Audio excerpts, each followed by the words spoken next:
It's true that so many investors always talk about VOO or the Vanguard S&P 500 ETF as sort of the one-size-fits-all long-term ETF to buy into in order to change your and your family situation financially forever. Now this might be because this ETF tracks the S&P 500, which is made up of 500 of the largest US companies, which at least historically for the most part have done pretty well.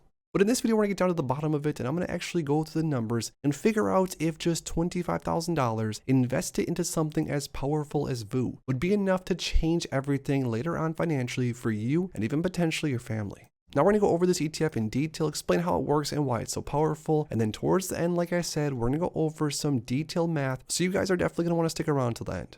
So if you're a long-term investor looking at building wealth in the future, make sure to stick around, drop a like down below, and let's get right into it. If you are a dividend investor who wants to level up your portfolio, you need to be tracking your dividend income consistently. And that's why I created the perfect dividend tracker that I've used to scale my dividend income up to all-time highs over the last year. Now, along with this dividend tracker, you're also going to receive my A to Z dividend investing ebook, which shows you how I personally started from $0 several years ago to now where I earn over $7,500 per month in dividends. So if you want this tracker and the ebook, go to the first link down below in my description and grab it today.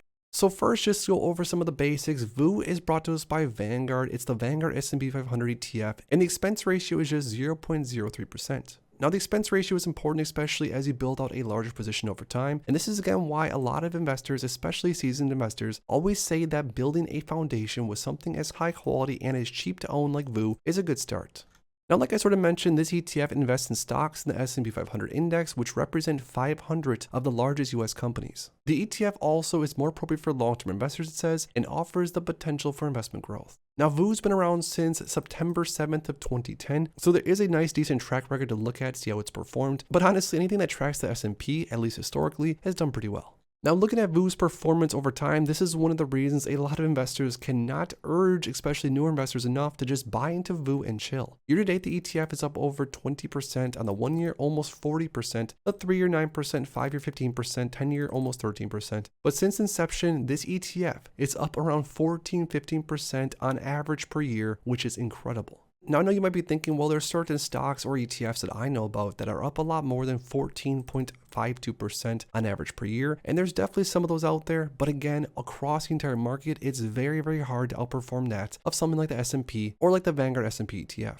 Now, the portfolio composition is, of course, 500 or so different stocks. It's the S&P 500, and the sector breakdown is going to be exactly that. We have communication services being 9.1%, consumer discretionary being 10%, consumer staples at 5.8%, energy at 3.4%, financials at just over 13%, healthcare at over 11%, industrials at 8.5%, and a large portion, 31.7%, is in information technology, which of course has helped VOO a lot, at least as of recent. Materials, real estate, and utilities are made up of around 2+%. Now, speaking of sectors, some of the biggest names in VOO are names like Apple, of course, Nvidia, Microsoft, Amazon, Meta, Google, Berkshire, Broadcom, and Tesla. Now, let me make this very clear. If you, for whatever reason, do not want exposure to names like that of some of the top holdings that make up anywhere from 7%, 6.7%, 6.2% of the fund, well, then go through and maybe find a different ETF that you want more of the underlying exposure to. And although that seems like a very obvious thing to say, when I was a newer investor around 8 or so years ago, I didn't necessarily understand how to dissect and go into ETFs and really figure out what the ETFs are made up of. And then, of course, ask myself in the early days, is that something I want exposure to? So I just sort of say that as a tip for newer investors, especially if you're interested in buying into ETFs, which I think is a great strategy personally. Look into the ETFs that you're interested into, look at the top holdings, and ask yourself, do I want to be exposed to these names? Now, before we go through the math and I share with you guys how just $25,000 could change everything potentially later on, going through some more of the performance stats since inception, up around 442%. And again, this is just price return. This isn't even dividends. So this ETF over the last 14-15 years is up over 400+%. Now, VOO does also pay some income to investors. It's pretty small. We're talking around a 1.23% trailing 12-month dividend yield, which again is relatively small, especially if you're more of a dividend-focused investor that are used to seeing things in the 3, 5, 7, 10% range. But again, because of the growth potential for this ETF and because of the growth names that the ETF tracks, the dividend, the income is going to be sort of secondary. Now, the dividend growth is actually pretty big, and this is going to help you later on earn more and more income potentially. If the dividend growth stayed at anywhere from 8% to 5% to 7% on average over the last 10 or so years, this means that at least historically speaking, you're earning more and more income by just holding onto an ETF that's also been growing like crazy, side note, over time. And this is where the real wealth is being built. It's not by buying an ETF like this and holding onto it for a day or a year. It's by building out a massive position over several years, maybe decades, and then seeing that position also pay you more and more over time, etc.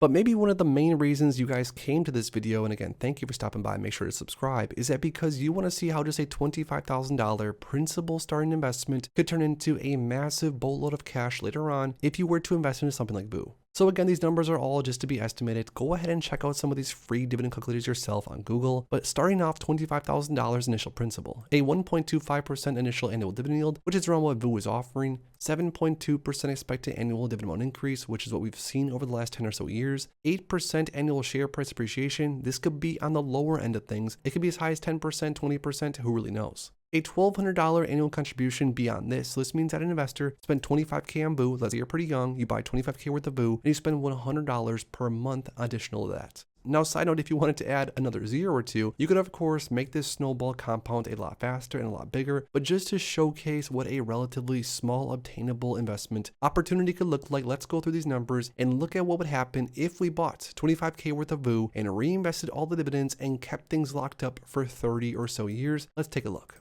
So year number one, the $25,000 investment into VOO would pay around $313 per year in dividends off that 1.25% yield. Now, after the principal increase, because VOO went up in price theoretically, along with the dividends being reinvested, by year number two, we're at $28.4 thousand. Now again, with just $25,000 and with only contributing $1,200 per year, it's going to take some time, but again, this is why it's important to get invested early into high quality assets that at least historically have grown like crazy. And this is because even with a relatively small amount of money, you still have a chance of building substantial wealth over time. Now by 10 years in, this investor would have around $70,000 and over $823 per year in dividends. Now I don't think $70,000 is necessarily enough to change your entire life or your family's life, but by 20 years in, now we're getting into the six figures. We're at $183,000 and over $2,000 per year in dividends. Now, all the way at the bottom, 30 years invested with just $25,000 initially. We have an ending balance at around $489,000 and around $4,500 per year in dividends. Now, this investor in theory would have built around a $500,000 portfolio, which is $25,000 invested from day one, and then an extra $1,200 from there every single year. Now, over time, the idea is that you can contribute more and more to your snowball and really ramp things up and really see the power of compounding take place as time goes on and as something like VOO keeps growing in price and keeps paying you more and more in dividends over time. Like for example, if we were to contribute $5,000 per year instead of $1,200 per year, this portfolio that started at $25,000 would then be worth over $1 million by the end of 30 or so years. But the real idea about building generational wealth is not even necessarily what you want to build for yourself later on, but what you want to leave for potentially your kids or even your grandkids. If we did the same exact situation, $1,200 per year, $25,000 starting off, and did 50 years invested, didn't touch it for 50 or so years. After 50 years, this portfolio would now be worth $2.7+ million and over $21,000 per year in dividends. Now, if you're trying to build out a portfolio for you to live off of, maybe potentially for your kids or even maybe your grandkids, that's completely up to you and whatever you're planning on doing, best of luck to you. But I just wanted to make a very simple video and showcase once again the power of compounding over a long time frame with a relatively small amount of money invested, because there's so many, especially newer investors, that complain about not having the cash balance at hand, not having enough to build out long-term wealth, which of course is just not the case. So now that we went through one of the best performing ETFs of all time and one of my favorites, especially for new investors, and also I share with you guys what a $25,000 investment long-term could turn into, I want to hear from you guys down below. Which ETF, as far as a long-term position goes, are you currently building out for you later on as well as your family? Drop the ticker symbol in my comments down below. If you enjoyed this video, make sure to please drop a like and subscribe for more future content like this. Thanks as always for stopping by, and if you are interested in investing, make sure to check out these recent videos I posted right here.